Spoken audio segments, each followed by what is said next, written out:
This is the next installment of our LIA100 series. My guest today is Cass van Gelder. Welcome, Cass. Well, thank you. It's good to see you again. Absolutely. And I'm so glad to have you here because your journey has been pretty extraordinary. You've been part of the Agile world for a while, but you also have a different, unique way that you do Agile coaching and the topics that you talk about, and more the people component. So I really want to understand more about where that came from and why this means so much to you.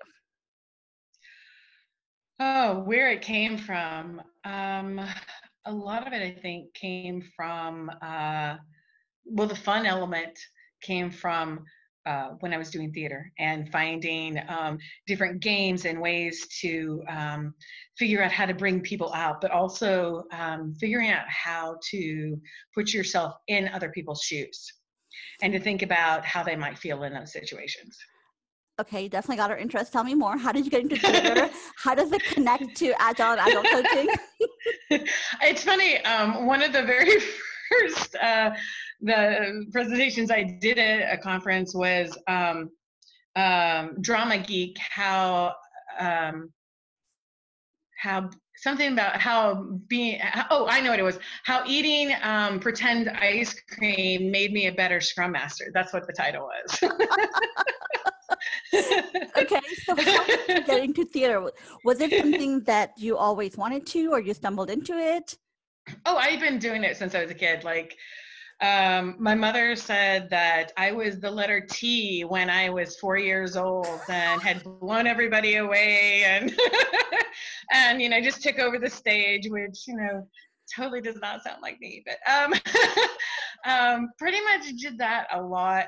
Was, in community theater and things like that, and in high school and then in college. And plus I was studying music, so I was also doing operas and I was doing musical theater, and I learned a great deal. And in fact, that's what the original topic had been about, is, taking these things that I had learned and what was seemingly a completely different topic, and how to apply them in the Agile world.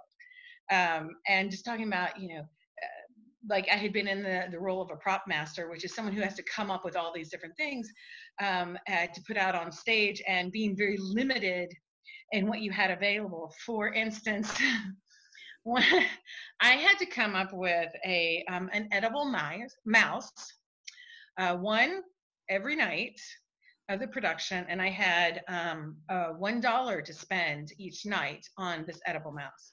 So there was, nothing fantastical I could have built or go to a bakery.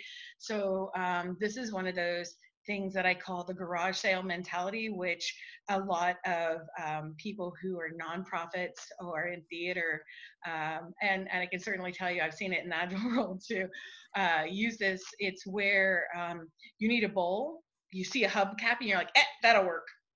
So, just using whatever's available to make it work until you can get what you do need. And so I took a Twinkie and I took gray icing, and I made gray icing. I put it all over it, and so that the guy could eat this mouse. And then I hesitate to tell you what I did on the last night, because the last night is full of jokes. And so I took a thing of red dye and I squirted it into the middle so that when he ate it, it looked like it was bleeding. Anyway. Okay, that is the most unique variation of working within a constraint I've heard of. You have to do what you have to do.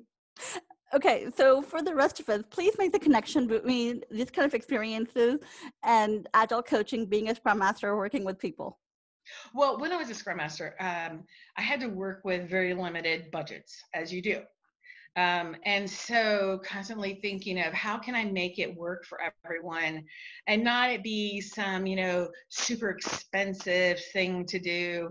I might go and troll the internet to find different games or create our own games. And in fact, that's how I got into gamification, is trying to find out, I didn't want to be dependent on other people, hoping other people would create the games I would need, but rather be able to understand how games are created so that I could develop and design ones that I really needed. For instance, there were ones that I used at a theater that were really great for a team I had that all of them had a very, very difficult time speaking in public. But they approached me and said that they wanted to speak in public. They wanted to be able to present their ideas to the CEO. And so we tried a bunch of series of different things, and,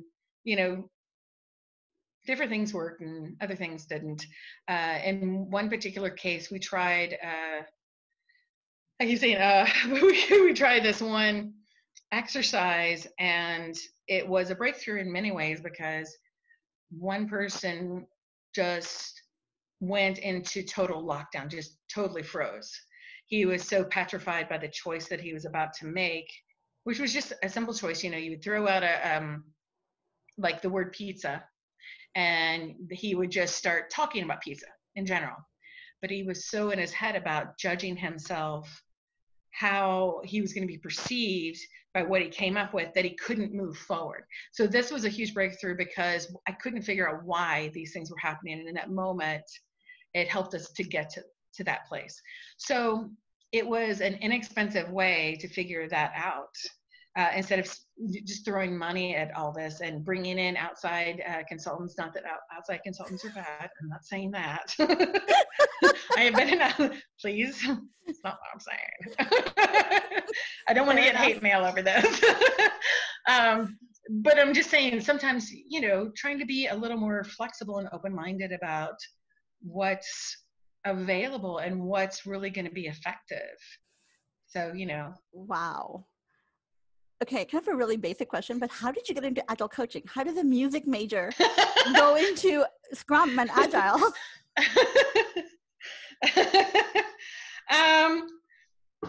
Okay.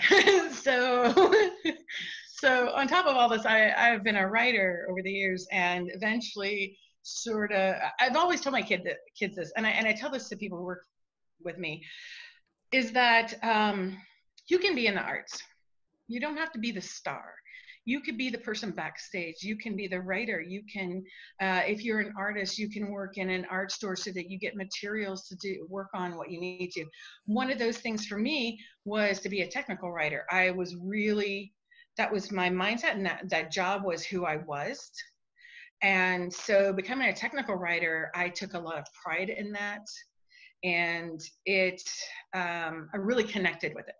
Well, through that work and through being like a graphic designer and having my own business, I came in touch over and over with the Agile world and finding out different ways to work. And so eventually, of course, I'm becoming, more and more in these teams.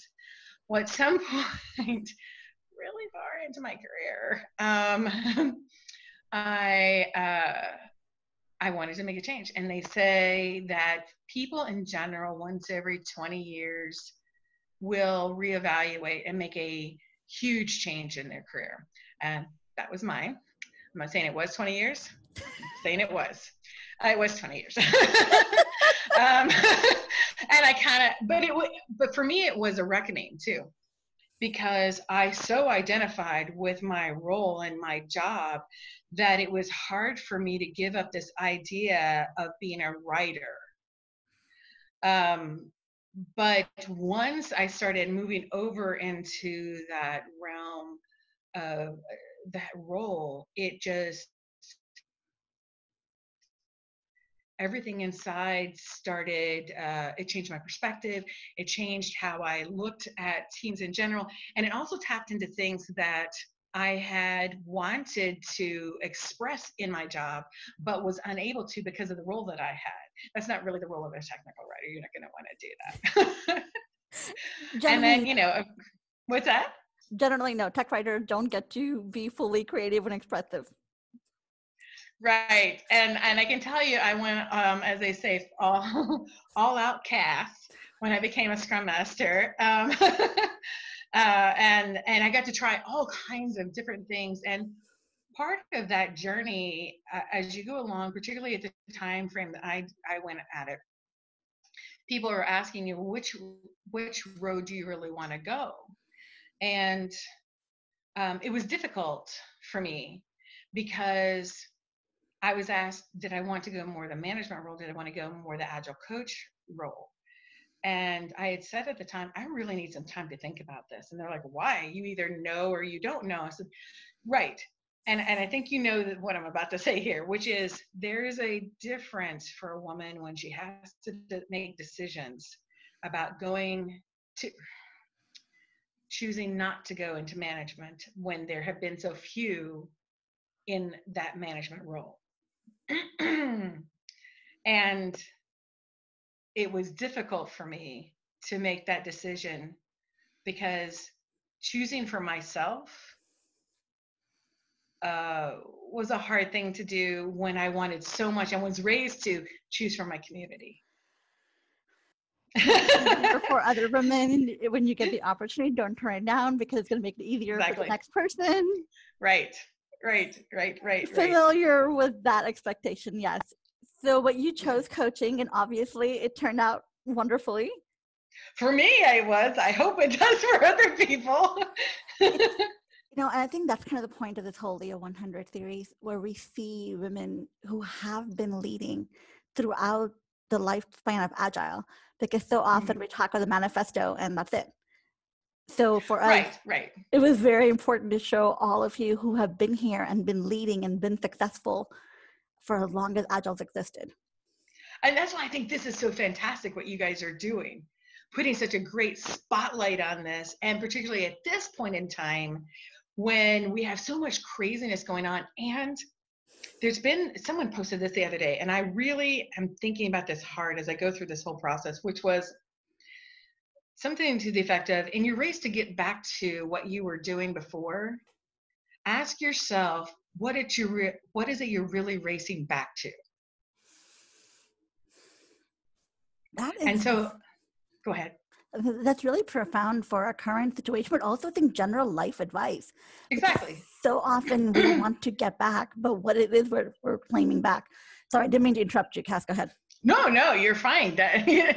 It's one of those things that when I heard that, I thought, yes, what is it that has been removed from my life that I'm feeling compelled that I must have back? And I think, sorry, we both got this. I was telling you earlier, I live in Austria. Some of you will find out.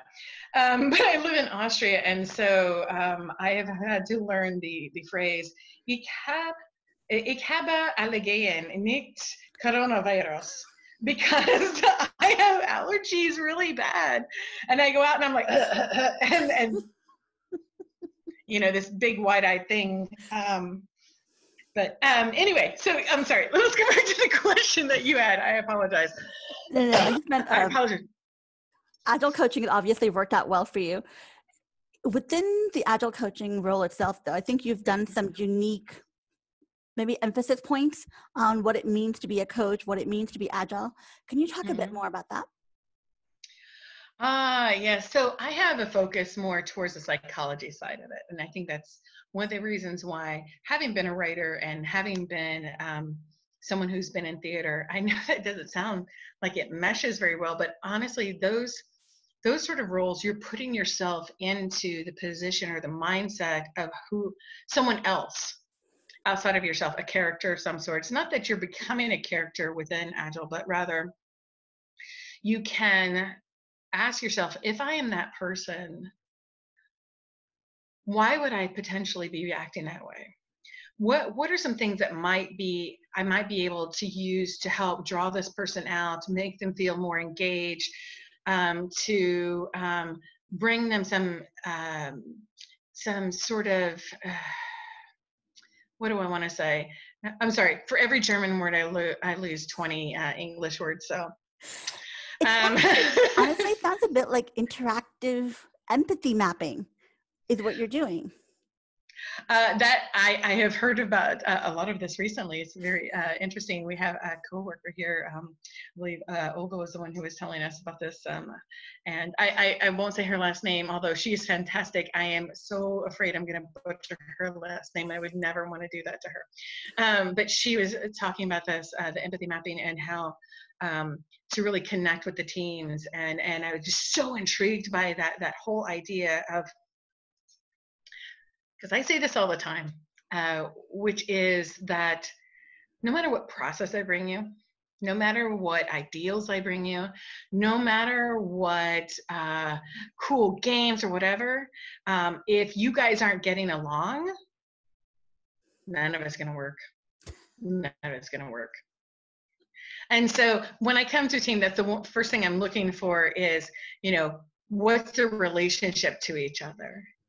And in fact, I got asked that today because we were doing some fluency models on some of our teams, and they were asking, well, would you prefer to do it like we're doing now remotely, or would you prefer to do it face to face? And honestly, they're different, and not for the reasons you first think of. They're different because if I have a team that doesn't really trust each other, sometimes they feel more connected doing the remote work without the cameras on because they don't feel as judged. And so it's almost like they can run out to a little hole in the meadow and yell into it and say, oh, this is what I really think. And they don't feel like that judgment from the look or the, that somebody else gives them or some kind of comment. And it also makes it for me where I have to really be listening so much harder than I've had to before, listening for how they're saying what they're saying. And yes, we should be doing that anyway, but this puts it on a different level entirely. Okay. Doing it face to face is, all the things that you're looking for there. Anyway, you started to ask me another question. I'm seeing a pattern here. You're taking you're seeing a pattern and finding advantages and constraints. They're taking away the video that we're not living with and finding some positives that are coming out of that. That's awesome. Thank you. I actually think, I got to say, I know that people keep talking about all these awful things that are happening, but honestly, COVID has put us in a situation where we can prove some of the things that we have been saying all along. For instance, one of the biggest things I have been very proud to be part of is looking at people who have mental health issues who are working on Agile teams and how we can fold them in better, how we can, make accommodations and things like that. So when COVID-19 has happened, what has happened with that is that we are all in the situation that some people with either mental health issues or physical health issues have needed to be in that we're isolated at home, but still able to work. And in my experience, there have been many people who have said, no, that will never work. We can never have someone who can work from home or can work part-time or who has an adjusted schedule. That won't work. And we're proving right now that it does. In fact, I just read an article about how Microsoft and Amazon both are using Agile techniques, and IBM and I can't remember the other one are not, and how it's obvious in how they're operating within this constraint of COVID-19 and being separated. And in fact, at our own company, they have said multiple times, this is probably what has saved us, is being able to work in this environment, having Agile so that we can turn on a dime, basically. Okay. Well, I don't know why that's funny. I think we're talking about so many different things, but the underlying are so consistent. It's the idea of turning constraints into advantages. It's the idea of taking what's happening in people in the world right now and figuring out what are the positives that can come out of it and what lessons can we learn going forward. And without putting words in your mouth, are those the kind of advice that you would give to other women, or is there something more specific? Because we see where you are now, right? So what lessons have you learned? Have you got to be this public person of Agile speaker and coach? Um, okay. So yes, obviously female, but also, and I'm sure you know this because I can tell you're a very bright person. Being bright sometimes has a similar reaction from people as being female does. No. Okay, so I see some nodding over there. Familiar concept, yes. Right. And there's an old story my mother used to tell me is there's a little boy sitting at a breakfast table. Every morning his big sister walks in and she pushes on his head.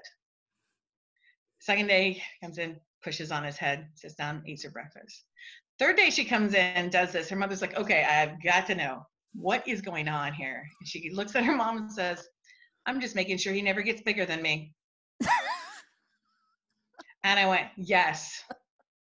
How many times have we seen something like that, though? Someone who's just, it's not that it's you, but rather what you represent. And in some people, it's a threat to who they are. Instead of looking at it as though it's this endless sheet cake that we all have of success, they look at it as though it's a pie. And if you're getting a piece of it, then you're taking away their piece. No, maybe my success makes it so that you have bigger success because we go in a different direction. Anyway, so you were asking about people, particularly women, and getting to this point. One of the things I would say is something I learned about happiness, which is the people who are the happiest tend to be people who are resilient. I am extremely lucky to come from a family, and I mean a wide stretched family, that are made up of resilient people. There are all kinds of things that have happened to them, and they have just turned it around. My great grandmother, for instance, 9 children. And no, that wasn't the thing. That wasn't the thing. She was talking about no. They had their barn and their house burnt down. And the reason I mentioned their barn is because they also had someone who was caretaking with them with the barn. And so I was like, well, what are we going to do? Well, the only thing they could do is send their kids to go live with other people. And so rather than just mire themselves in the mud of just being, so depressed about what had happened to them, their mother gave them apple crates full of just the little bits that people had donated to them and said, okay, you're going to decorate these apple crates and you're going on a journey. And all the time, at least once a week, I want you writing postcards to each other to tell them each other about the journey that you're on, where you're at. And that's resilience. That's taking it and going, it could be worse. It could be worse. Wow. So cultivating resiliency as a practice for it to become a habit, because of course we all believe in growth mindset. So you can cultivate resiliency. Cass, this has been amazing as always. Every time I talk to you, I feel like we're talking about so many different things, but it really does come down to believing in people, which means believe in yourself because you're also a person, and invest in yourself to be the kind of person you want and learn by doing. I think those are all fantastic things. Yes, absolutely. This is what I'm picking up from our conversation. Thank you for all of this amazing insight. Well, thank you for having me on here. This has been fantastic. I've had a great time talking to you. Every time that you and I have talked, I have had a great time talking to you. Absolutely. And thank you so much for sharing your experience with all of us, Cass. It's very much appreciated. You're welcome. Anytime.